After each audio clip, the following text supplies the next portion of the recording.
کتابوں میں ایک واقعہ لکھا ہے کہ ایک بزرگ تھے، وہ حج پہ جاتے تھے، انہوں نے کہیں 40 حج کیے،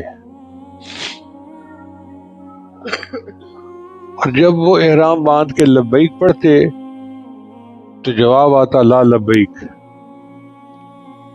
ایک دفعہ بیٹا بھی ساتھ تھا،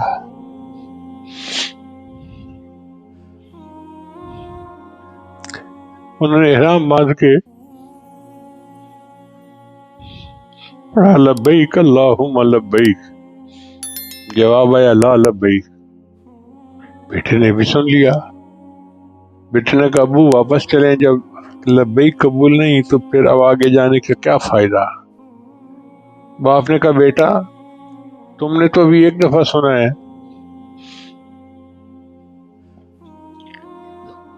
میں نے 40 حج کیے، 40 مرتبہ لبیک پڑھا، اور میں نے لا لبیک سنا، اب تو مجھے بتا کہ میں اس در کو چھوڑ کے کہاں جاؤں،